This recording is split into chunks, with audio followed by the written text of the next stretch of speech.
due to Allah subhanahu wa ta'ala, the Beneficent, the Merciful, and salutations to His servant and messenger, Muhammad bin Abdullah, to His family, companions, and all those who follow them unto the day of judgment. Brothers and sisters, we are still doing our book, Mulakhas Al Fiqh, the Sheikh Salih Al Fawzan, Hafidahullah, and we were on the chapter regarding Babun fi Ahkam Al Wudu, chapter regarding wudu or ablution, minor purification. And on that, the Shaykh started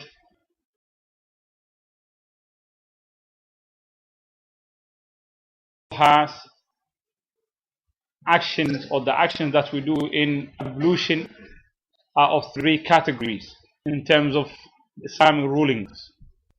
One category is those actions which are considered to be, or those things which are considered to be conditions or preconditions for the action itself, for the wudu itself, and actions which are obligatory, wajibat, and actions which are sunan or recommended.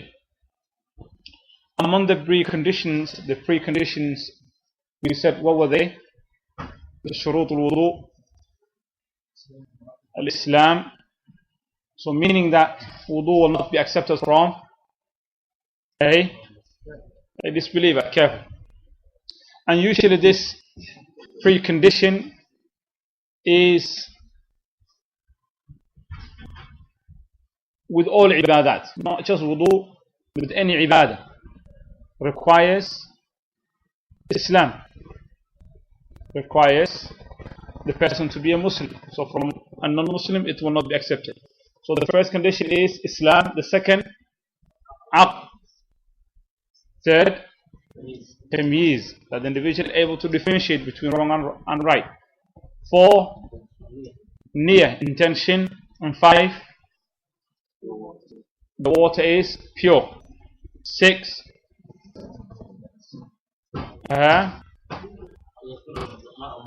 that water is not stolen, or so on.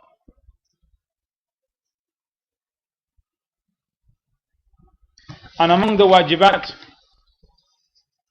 of the wudu are in total how many? 6. And they are washing the face, غسل الوجه، يدين أبطل، الرفقين 2، مسح الرأس 3، number 4 رجلين إلى الكعبين. That's 4. So we need 2 more. الترتيب, doing it in order that Allah subhanahu wa ta'ala has mentioned, and 6, doing it in the specified period. Muwalat, na'am. And all of it is mentioned in the ayah where Allah subhanahu wa ta'ala says, يا أيها الذين آمنوا إذا قمتم إلى الصلاة فاغسلوا وجوهكم وأيديكم إلى المرافق وامسحوا برؤوسكم وأرجلكم إلى الكعبين. This point are mentioned in the ayah.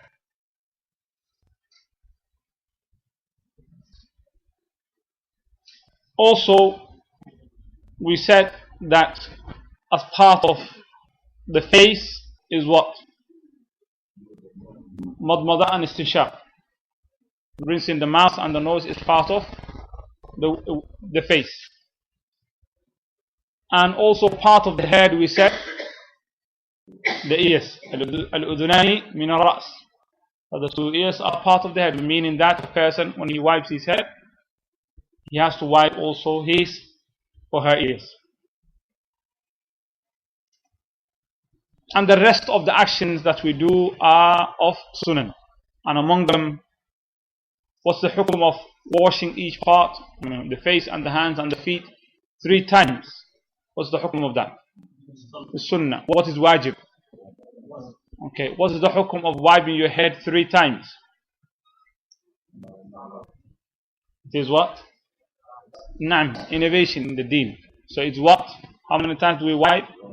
Only once. Only once. What's the hukum of washing your hands before beginning the wudu? Sunnah. And what about washing your hands up to your elbow? Wajib. And inshallah, without any further ado, inshallah, we'll start. Barakallahu feekum. باب في بيان صفة الوضوء.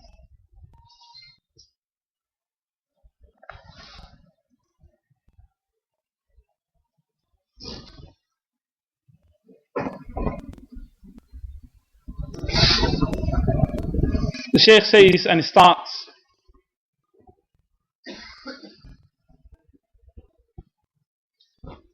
بعد أن عرفت شرائط الوضوء وفرائضه وسننه على ما سبق بيانه. After you have come to know the conditions and the wajibat and the sunan of the wudu, as we mentioned previously, now is that you must know على تطبيقها إن شاء الله فصفة الوضوء. Now we're going to know how to actually implement that in action. تطبيقيا. So he says, the first thing that a person does is أن ينوي الوضوء لما يشرع له الوضوء من صلاة ونحوها. That the individual makes the intention for the wudu. Remember previously what we said, that from one of the conditions of wudu is niyyah. And niyyah here, my brothers, what is meant? Does it mean that you have to do it for Allah? ما معنى النية هنا؟ يعني ما معنى محل وقت كذا؟ What do you think? Huh? No. Sorry. نعم. بارك الله فيك. I mean, all of you, alhamdulillah, brother is precise on that. That you intend to do the act. That you have the intention to do the wudu. That you're not sleepwalking. There is a difference between ikhlas and niyyah, and this is talked about, is in books of aqidah, and it is min bab will you be rewarded or not. This is in terms of ikhlas. If you do it for other than Allah, this is something which is alayk, is upon you, rather than you being rewarded. This is sincere. But here what is being talked about is niyyah, intention, intending to do the action. بمعنى واحد يقوم, gets up to go and make the wudu, or he wants to read the Quran and he knows he requires wudu for the mushaf, so he goes. Or a person, he wants to pray Salatul Duha and he goes and makes the wudu. So this is the niyyah. You don't specifically need to make the niyyah for the wudu itself, but you can make it niyyah to do something which is required for wudu. So you don't need to have in your intention saying that, oh, I need wudu. But rather you say to yourself, oh, I need to pray. And then you go and you make the wudu, knowing what? That the salah requires wudu. So that intention is enough. You don't need to all the time thinking لا بد أن ننوي الوضوء. فهمتم? Do you understand this? Okay. نعم. So the Shaykh says أن ينوي الوضوء لما يشرع له الوضوء من صلاة ونحوها. This is the first thing. The second thing that the person does after making the intention, he says Bismillah. What is the hukum of saying Bismillah? What did we say? It's from the Sunnah. And from this is the hadith that some of the scholars say is Hasan, لا صلاة لمن أو لا وضوء له لمن لم يذكر اسم الله. The person who does not mention the name of Allah, there is no wudu for him. And this is the madhab of the Jumhur scholars, that it is Sunnah. The third thing that the individual does is what? After making the intention and saying Bismillah, is ثم يغسل كفيه 3 مرات. Washes his hands 3 times. From the tip of the fingers up to the wrist 3 times. What's the hukum of that? Meaning that if he doesn't do it, his wudu is still what? Sahih, but if he does it, he will get more ajr. After that, the individual, the Shaykh says, ثم يتمضمض ثلاث مرات, that the individual comes with rinsing his mouth, ويستنشق ثلاث مرات, and rinses his nose. Rinses his mouth and rinses his nose 3 times. This is also what we say regarding this point. Is that sunnah? Is that sunnah? Rinsing your... Okay. To do the madmada and istishaq, what do we say? It is wajib. To do it 3 times. To do it before washing the rest of the face is sunnah. Meaning that the person, if he washes the rest of the face and then makes his istishaq and madmada, his wudu is sahih, and it is what? Correct. He has done both of them. But he has lost what? The ajr of the sunnah, that the madmada is before, the istishaq is before the rest of the face. After that, the Shaykh says, وَيَغْسِلُ وَجْهَهُ ثَلَاثَ مَرَّاتٍ, and then he washes his face 3 times. Washing the face 3 times, what's the hukum of it? 3 times, what's the hukum of it? It's sunnah. Washing the face is what? Wajib. Washing the face is wajib, but washing it 3 times is sunnah. And then the Shaykh says, وَحَدُّ الْوَجْهِ طُولًا. Then, where does the face now start from? What is face? Where does it start from? Where does it start from? He says, مِن مَنَابِتِ الشَّعْرِ الرَّأْسِ, where the hair grows from. From wherever the hair of the individual normally grows from. Not whether you have become bald and the hair has receded or so on, but rather where your hair normally grows from, that is the start of your face. That is the start of your face. And it finishes up to the daghn, where all your beard grows. And then the Shaykh says that شعر اللحية من الوجه, that the beard itself is part of the face. So if a person has got a beard, then that is part of the face. Remember, the hair grows. What we're talking about now is in terms of the height, the length. It is from where your hair grows up to the chin. But if you have a beard, it's up to where the beard grows. That is part of your face. And then the Shaykh says, فَيَجِبُ غَسْلُ, it is wajib for you to wash it. وَلَوْ طَالْ, even if it is long, your beard. فَإِنْ كَانَتِ اللِّحْيَةُ خَفِيفَةِ الشَّعْرِ, if your beard is light, in terms of the hair that you have is light, وَجَبَ غَسْلُ بَاطِنِهِ وَظَاهِرِهَا. نعم, بَاطِنِهَا وَظَاهِرِهَا, that it is wajib for you to wash the inside it and the outside of the beard, if your beard is what? Thin. If your beard is thin, light. Meaning if the water, if the skin is still see-through, if the skin is still see-through, like Brother Mansoor here, then, very good example, then you have to wash the beard. You have to wash it until the water reaches inside the skin. وَإِنْ كَانَتْ كَثِيفًا, but if it is thick beard, if it's a thick beard, like some of the brothers here, mashallah, quite a lot of them, beautiful beards, thick beard, then in this case, وَجَبَ غَسْلُ ظَاهِرِهَا, then it is wajib for you to wash outside it. وَتَخْلِيل بَاطِنِهَا كَمَا تَقَدَّمْ, and put your fingers through inside it is what? Sunnah. But washing outside it, if it's thick, is what? Wajib, because it still is considered to be part of the face. Naam. So now we talked about the height of the face. It's from where the hair grows up to where the beard finishes. And then the Shaykh says, وَحَدُّ الْوَجْهِ عَرْضًا مِنَ الْأُذُنِ إِلَى الْأُذُنِ, in terms of the width of the face is from the ear up to the other ear. From one ear up to ear.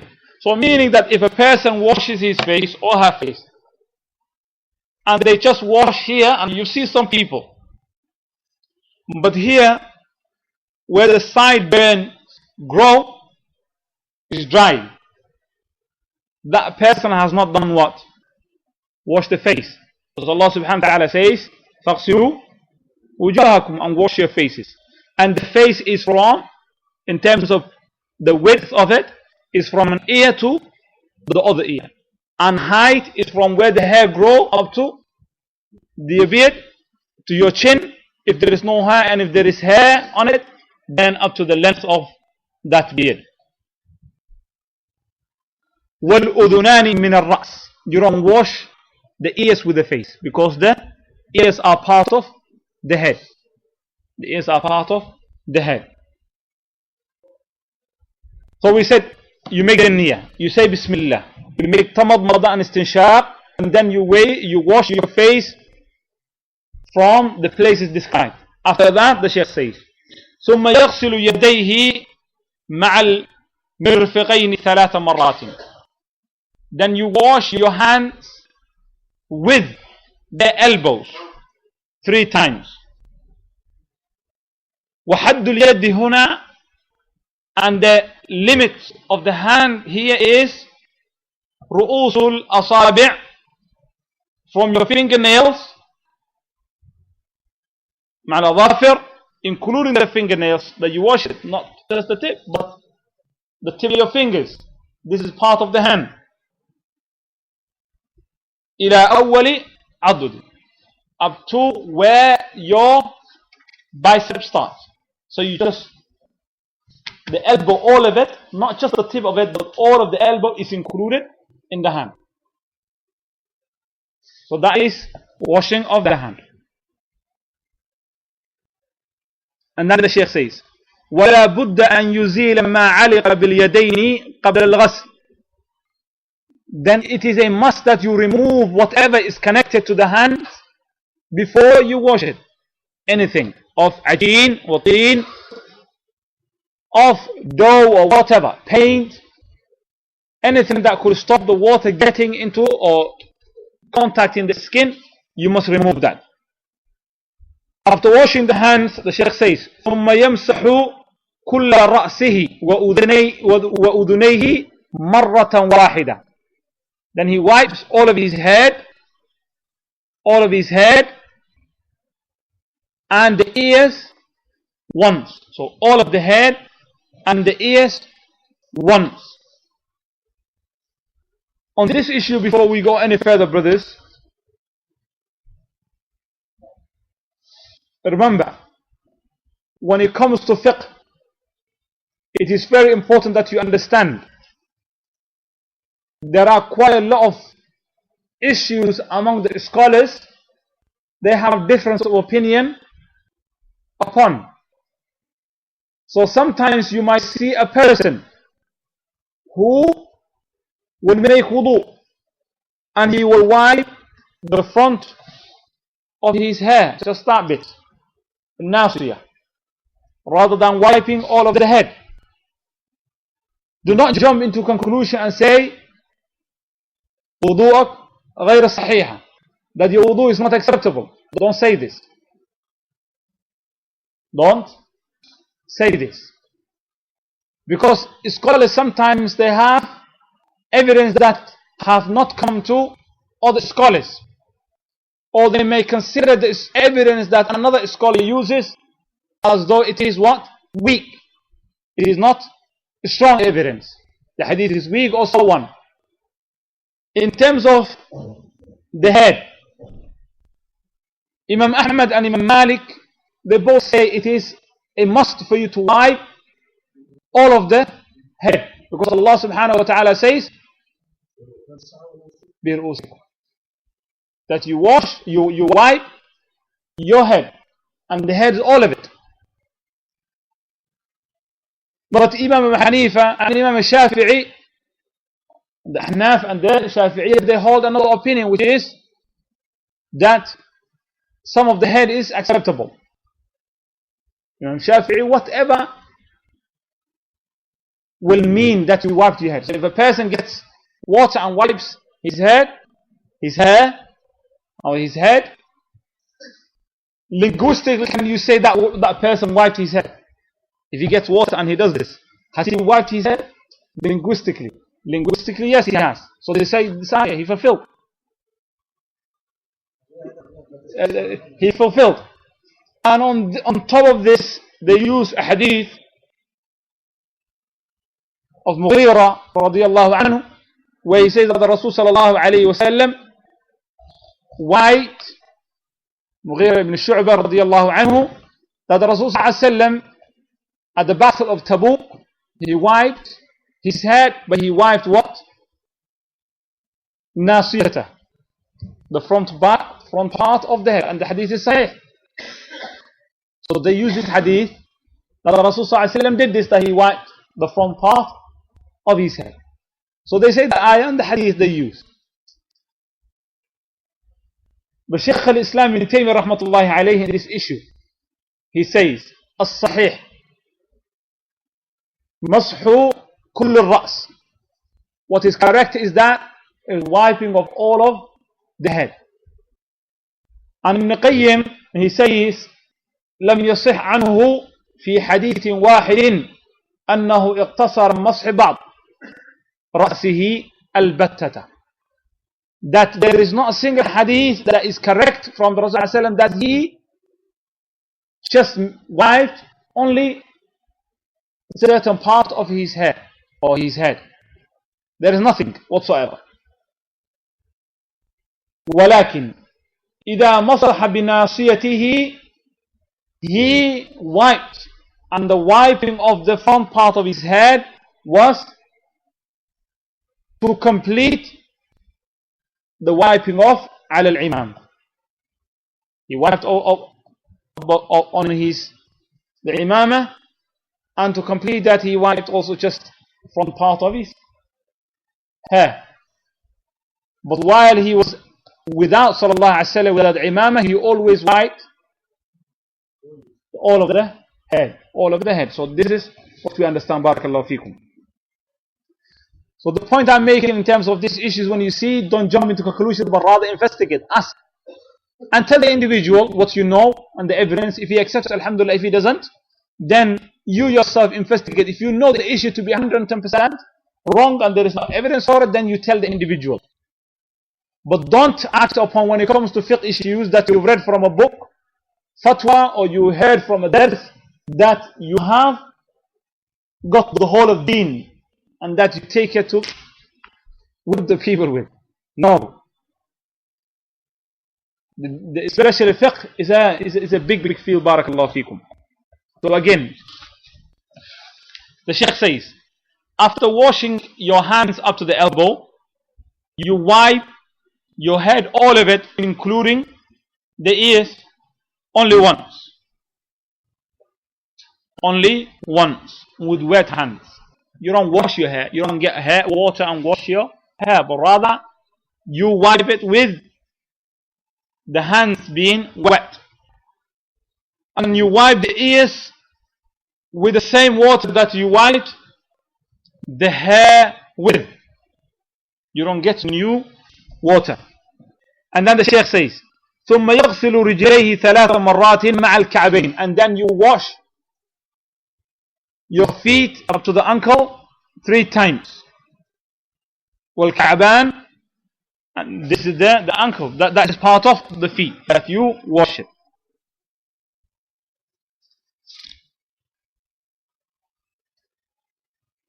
And then the Shaykh, after completing that, he says, وَمَنْ كَانَ مَقْطُوعَ الْيَدِّ أَوْ الرِّجْلِ. Whoever part of his hand or his leg is missing, فَإِنَّهُ يَغْسِلُ مَا بَقِيَ مِنَ الذِّرَاعِ أَوْ الرِّجْلِ.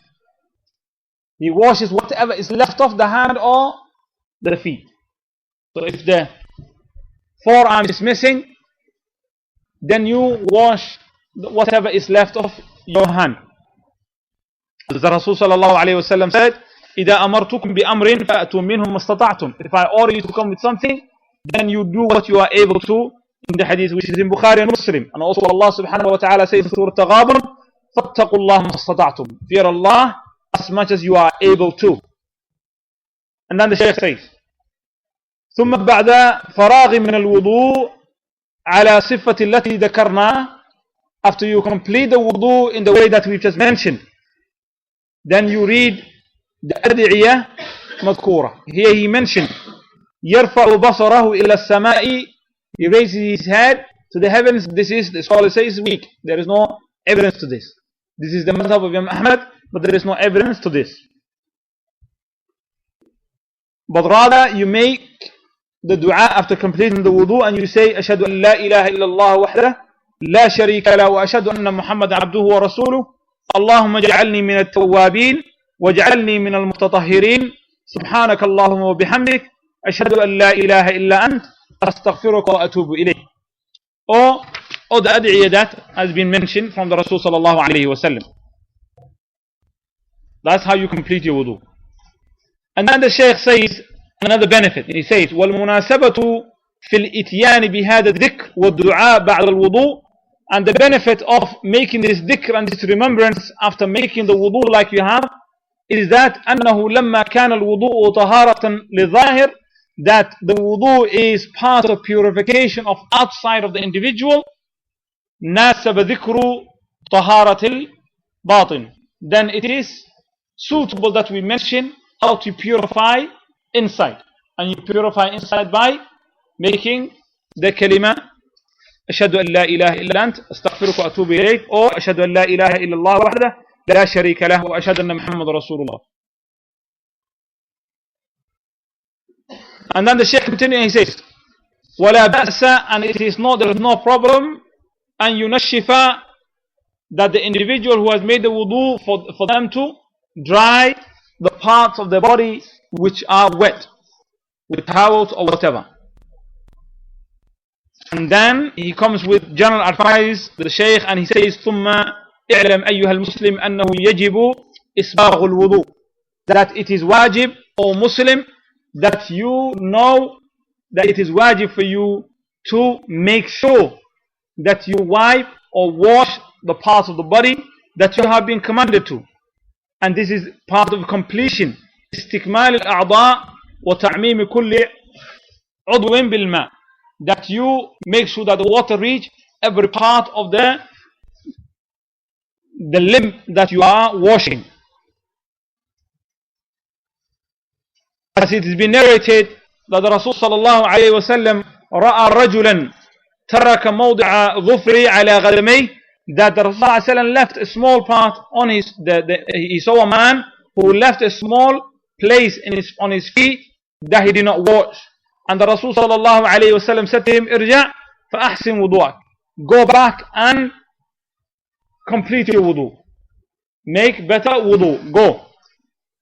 And also in another hadith narrated by the wives of the Rasul sallallahu alayhi wa sallam, it is said أنه رأى رجلا يصلي, that he, the sallallahu alayhi wa sallam, saw a man praying, and that on his feet there was a place about a penny, about a size of a penny.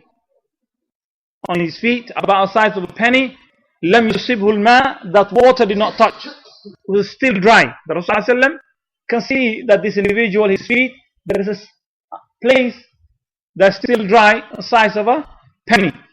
And the Rasul sallallahu alayhi wa sallam ordered him, فأمره أن يعيد الوضوء والصلاة. The Rasul sallallahu alayhi wa sallam ordered him to make wudu again and the salah. Make wudu again and as-salah. Is it not enough for the individual to go and wash his feet again? Is it not enough? Why? No, we're not talking about the salah, we're talking about wudu. Muwalat. And this is, that's what the Shaykh has mentioned. So here the individual, because of the time, he has to go back and do the wudu again, because he prayed, he completed his salah and everything. And the Rasul sallallahu alayhi wa sallam said to him, what? فَأَمَرَهُ أَن يُعِيدَ الْوُضُوءَ وَالصَّلَاةَ, repeat the wudu and repeat the salah, because there is no salah without wudu. And in terms of wudu, he missed something which was wajib, and the wudu will not be accepted.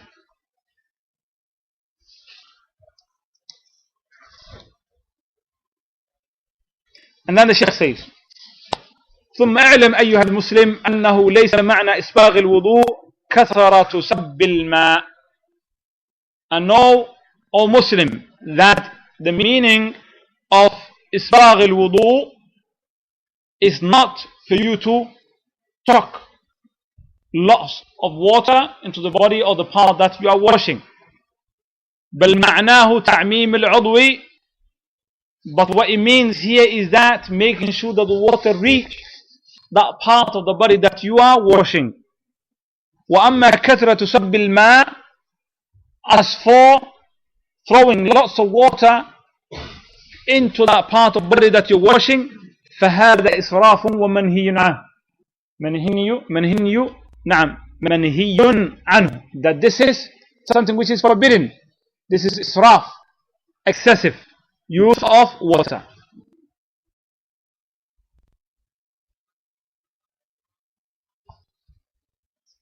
And then the Shaykh says, وَنَهَى النَّبِيُّ صلى الله عليه وسلم عن الإسراف في الماء.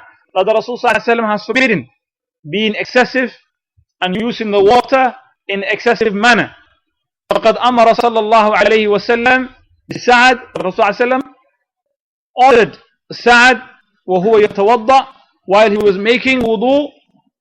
He said to him, ما هذا الإسراف? What is this israf? And then Sa'ad said to him, رضي الله عنه, أفي الوضوء إسراف? Is that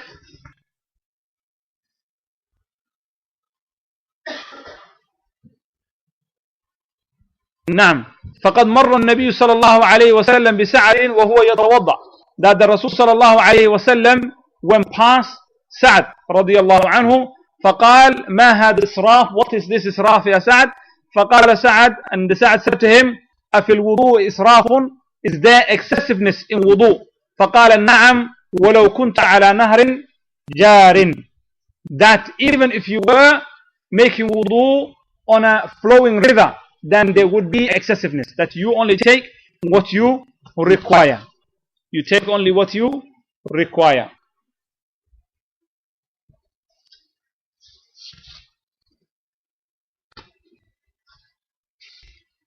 And bi'idhnillah, barakallah, we will start the next chapter on this, bi'idhnillah, quickly. Na'am.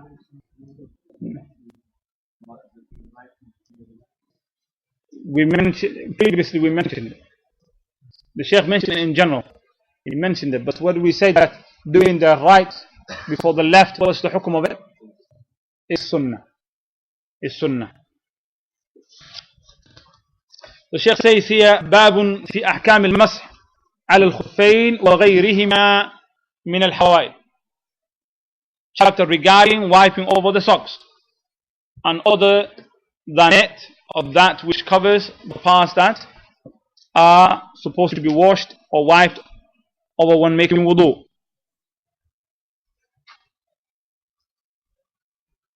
The Shaykh here started by saying how Allah subhanahu wa ta'ala has made this religion easy, that if the individual is not able to do one thing, then Allah subhanahu wa ta'ala has made it easy by giving him a replacement. And one of those things is that in terms of wiping over where is needed to be wiped.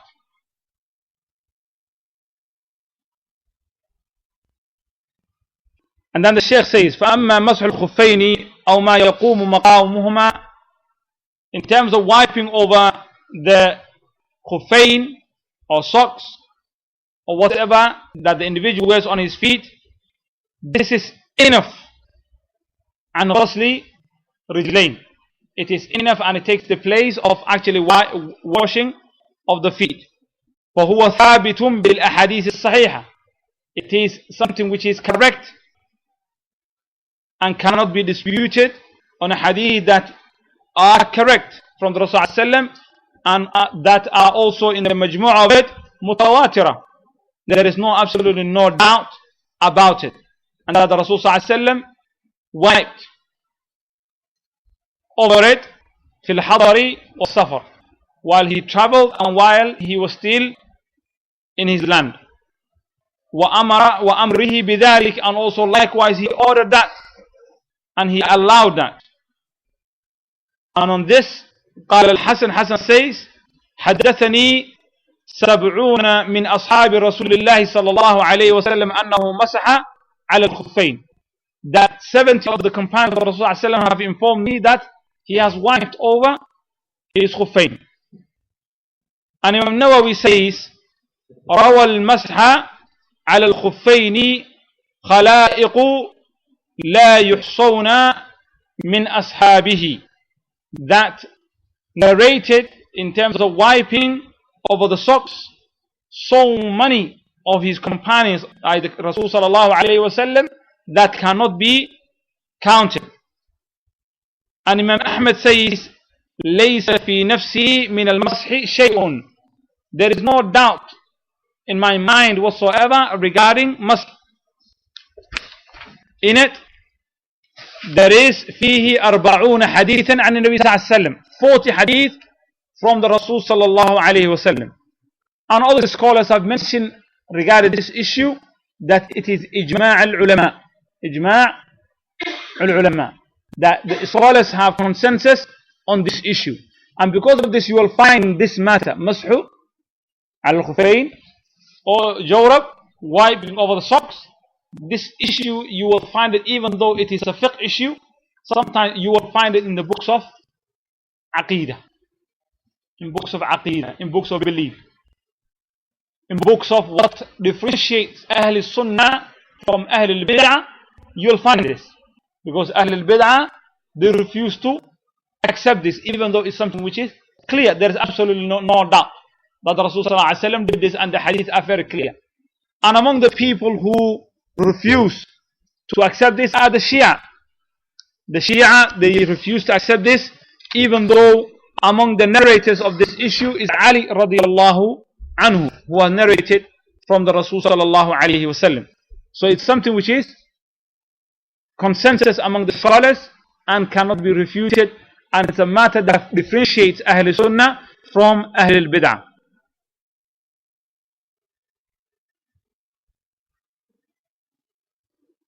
Then the Shaykh says, وَحُكْمُ الْمَسْحِ عَلَى الْخُفَّيْنِ. The ruling regarding wiping over the socks. It is rukhsah. It is something that Allah subhanahu wa ta'ala, a chance that Allah subhanahu wa ta'ala has given the individual to make it light, easy. فِعْلُهُ أَفْضَلْ مِنْ نَزْعِ الْخُفَّيْنِ. It is better that you wipe over your socks rather than taking the socks off and washing rijlain, washing their 2 feet. And by that you take the ease that the Rasul sallallahu alaihi wasallam and Allah subhanahu wa ta'ala has given. The ease that Allah subhanahu wa ta'ala has given.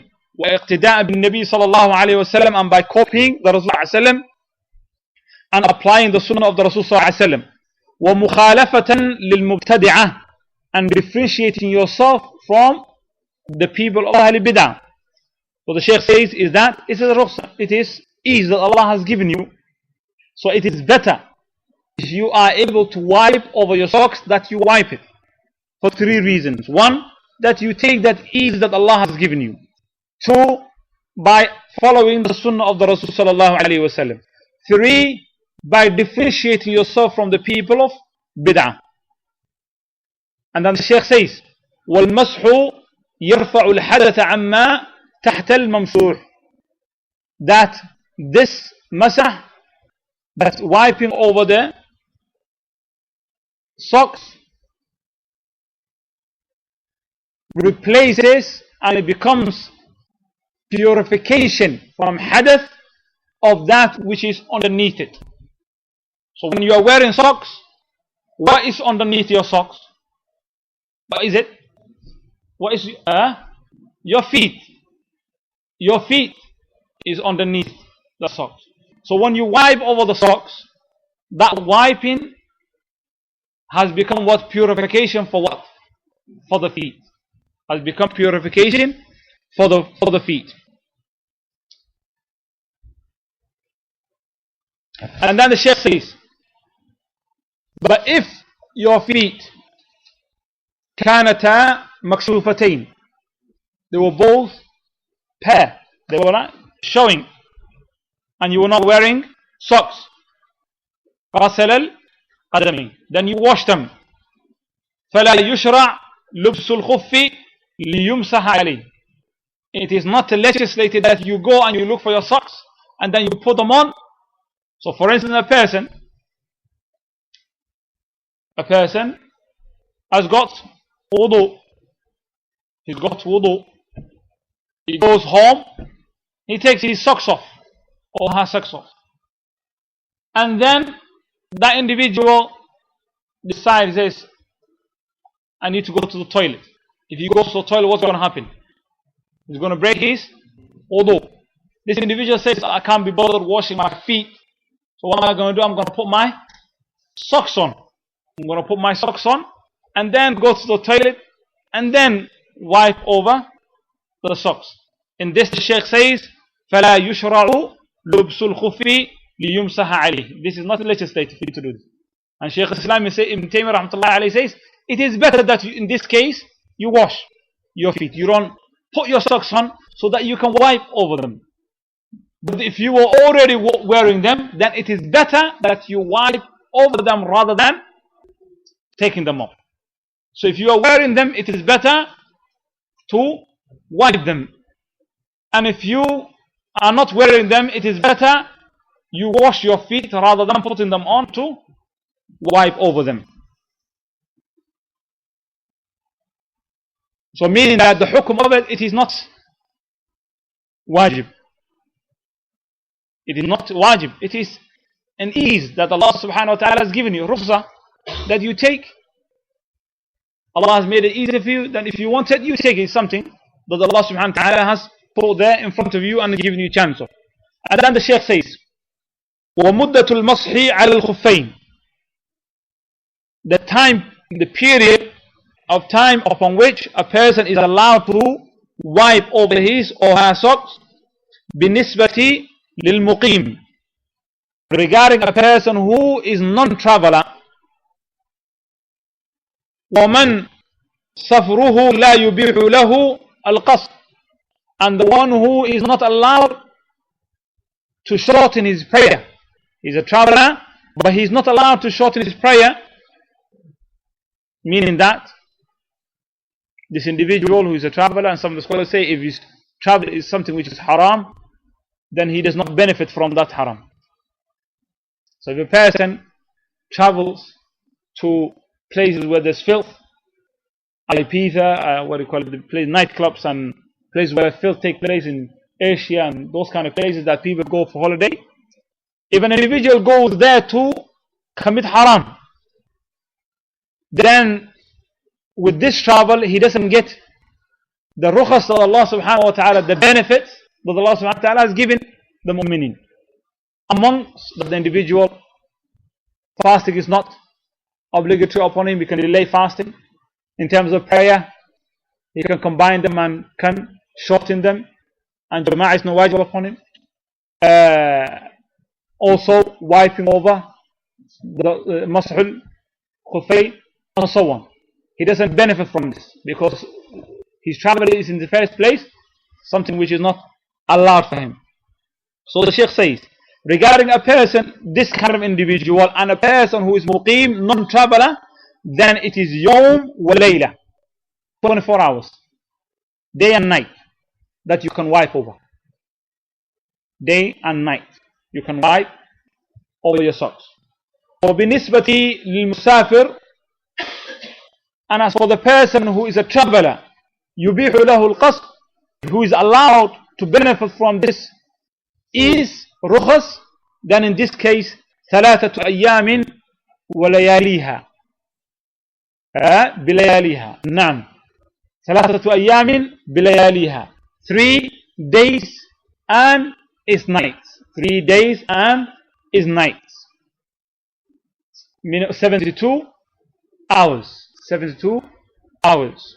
So the first person is a day and night, 24 hours for non-traveler, and a person who's traveler who's allowed to benefit from this ni'mah is 3 days with his night, total of 72 hours.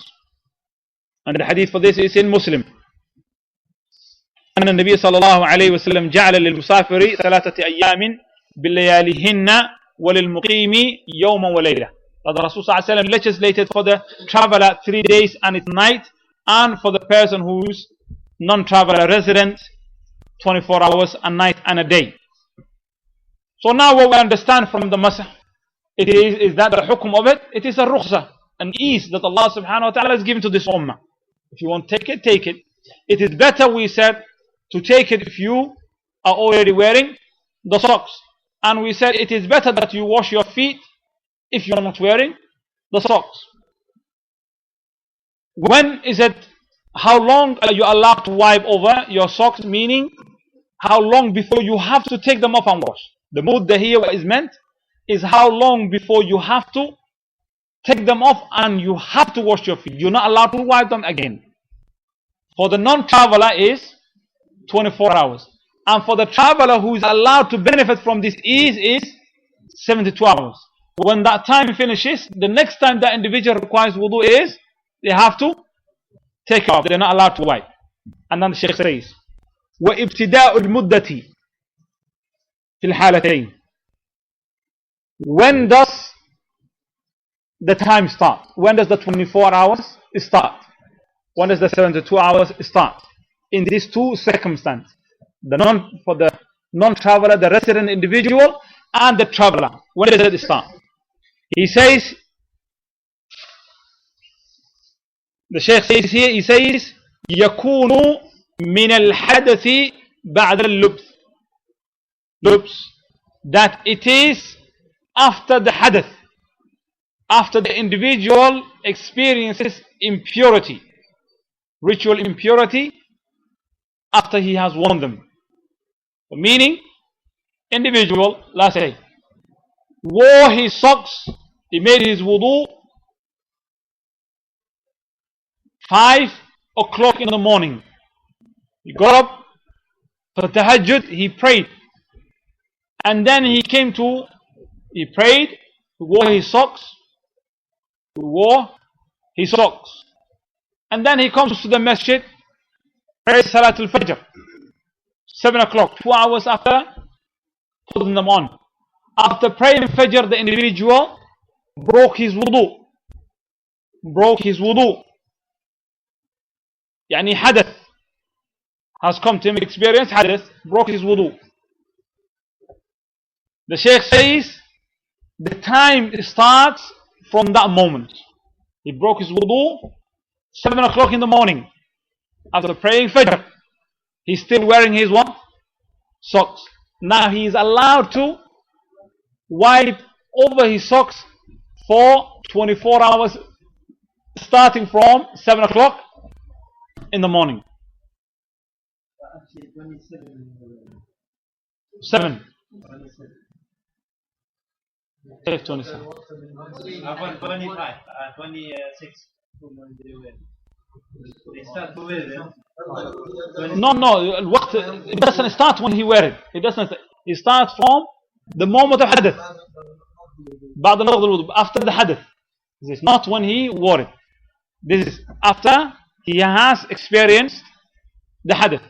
This is what the Shaykh says. So from 7 o'clock in the morning, when 24 hours finishes, he has to what? Next time, when that time 24 hours finishes, he has to take them off and wash his feet. And then the Shaykh continues. And he says, ومن العلماء من يرى أن ابتداء المدة يكون من المسح بعد الحدث. That's from the scholars. There are those who see it that the time starts from the first moment you wipe, not the moment that you experience the hadith. Not the first moment you experience the hadith.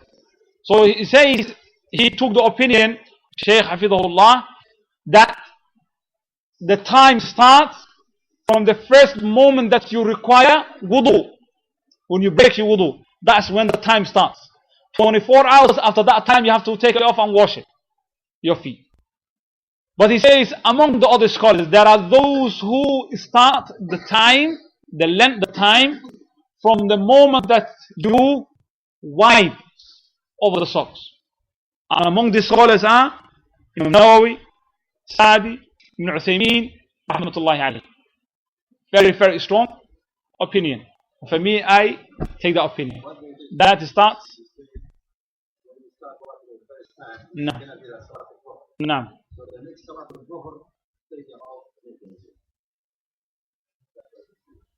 Who? That you start from Dhuhr. No. Dhuhr next time. Absolutely. So in terms of the second opinion, which says that the time starts from the moment that you wipe first. Let's use the first example that we had.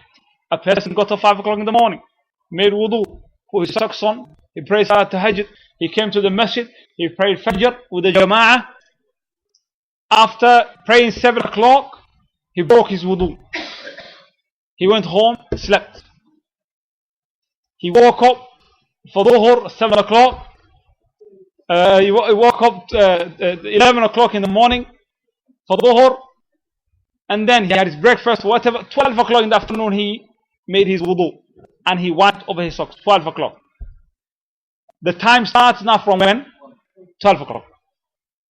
And this is the opinion of Shaykh Ibn Uthaymeen rahmatullahi alayhi and Sa'di al-Nawawi.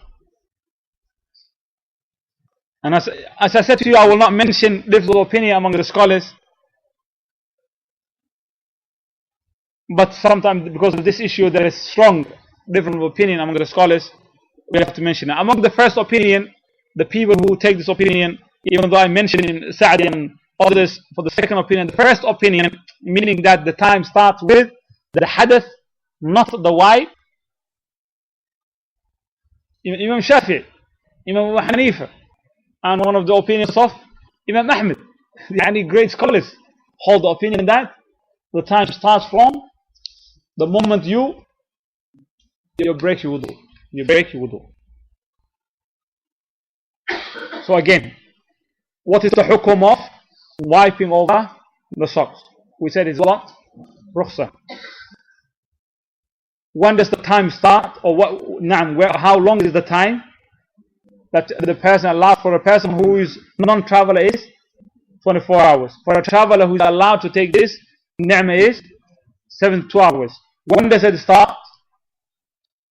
When does the time start? The time period? Whenever you break wudu, on the opinion of the Shaykh.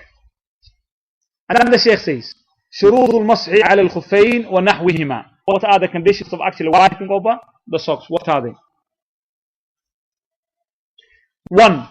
يشترط للمسح على الخفين وما يقوم مقامهما من الجوارب ونحوها أن يكون الإنسان حال لبسهما على طهارة من الحدث. That it is a condition for the person who is wiping over his socks or his whatever the jorab that he's wearing, that he is in a state of purification from hadath. He wears them. He wore the socks while he was in full purification, full wudu.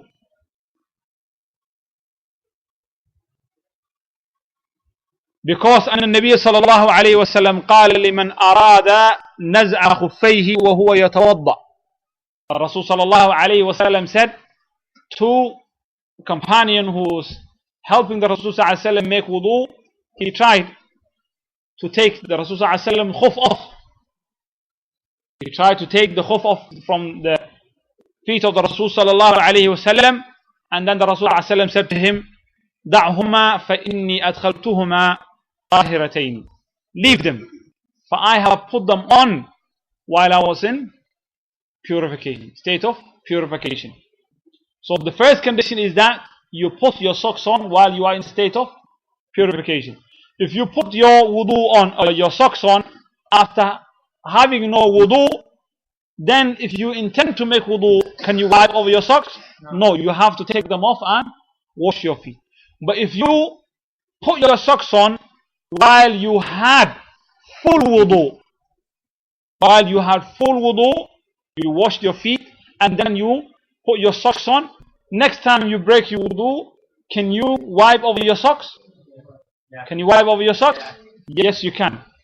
What about if an individual wiped over his socks. He wiped over his socks. And then he took them off. He took his socks off. And then put them back on again. You follow me? Yes, he still has not broken what? His wudu. He had wudu the first. And then he put his socks on. He broke his wudu. He broke his wudu. And then he's made wudu with masah. After making the masah, he took his socks off. Does he still have wudu? No. Yes. He still has wudu. His wudu is not broken. But then he decided, oh, I forgot something from the shop. He still has wudu. He came home, he took his socks off to relax, and he said, there's no milk in the house. And then he put his socks back on again to go to the shop. He went, he broke his wudu in the process, and he came back. Now he wants to make wudu. Can he wipe over them? He cannot. There's a different opinion, but he cannot. He cannot, brother, wipe over. The reason why? Because the first condition is missing, which is what? That he did not put his socks on with full wudu. What did he put them on with? Wudu of a masah. He put his socks on with what? Wudu of masah. He still has wudu, but he put his socks on while he had wudu of masah. Last time he made wudu, what did he do? He wiped over his socks. He did not wash his feet. Do you understand? So it is a condition that you had put your socks on for you to be able to wipe them, that you washed your feet prior putting them on. You washed your feet prior to putting them on. So the last time you put your socks on is when you wash your feet. Not wash your feet from the smell or whatever, but lil wudu. Then after that you can wipe them if you are not taking them off. The second condition he says وَيُشْتَرَضُ أَنْ يَكُونَ الْخُفُّ وَنَحْوُهُ مُبَاحًا. That it must be something which is mubah, meaning that it must not be, if you're wearing socks that is silk. If you're wearing socks that is silk, can you wipe over them? No. Why? Because for a man is not allowed to wear socks that is silk or socks that is stolen. The third condition, he says وَيُشْتَرَضُ أَنْ يَكُونَ الْخُفُّ وَنَحْوُهُ سَاتِرًا لِلرِّجْلِ. It must cover the part which is washed. The khuf must cover the part that is washed on the feet. If not, if for instance now there is that sports socks that are short up to ankle socks, it shows, those ones you cannot what? Wipe them, because they don't cover the parts that are washed up to the ankle. They don't cover that. And sometimes you will get some people who will say you can only wipe over leather socks. What the Shaykh says, he says وَيُمْسَحُ عَلَى مَا يَقُومُ مَقَامَ الْخُفَّيْنِ فَيَجُوزُ الْمَسْحُ عَلَى الْجَوْرَبِ. That it is allowed for you to wipe over normal socks. No, it doesn't need to be leather. It doesn't need to be leather. Naam.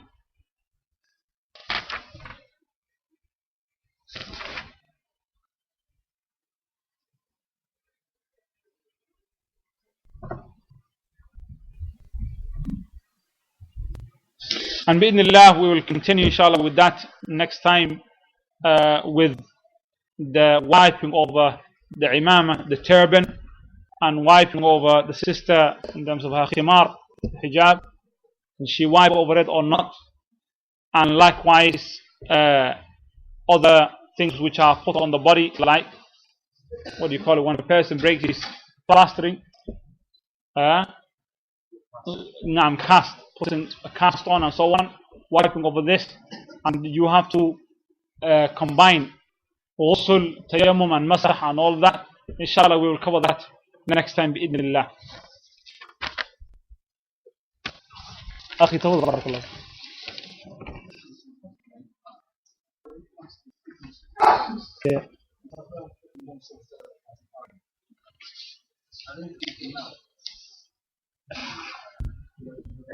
Barakallah fiqh.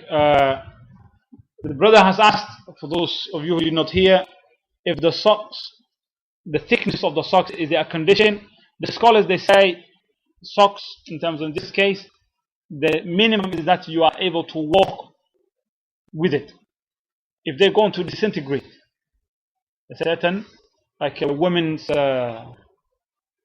tights and those kind of things, there's some very, very thin, that if they probably walk on the road there, is going to disintegrate and so on. If they're thick enough for them to be walked on, then it is fine. There is no condition on whether are they see-through or not. Whether they are see-through or not. There is another issue whether or not, if they have hole, if it has a hole, can it be used? And Shaykh al-Islam Ibn Taymiyyah rahmatullahi alayhi says that majority of the companions, because they were poor, the khufay and the jawrab was something which was definitely had holes, and the Rasul sallallahu alayhi wa sallam, we don't have anything to say that this is not allowed to be used, so as such you can use that.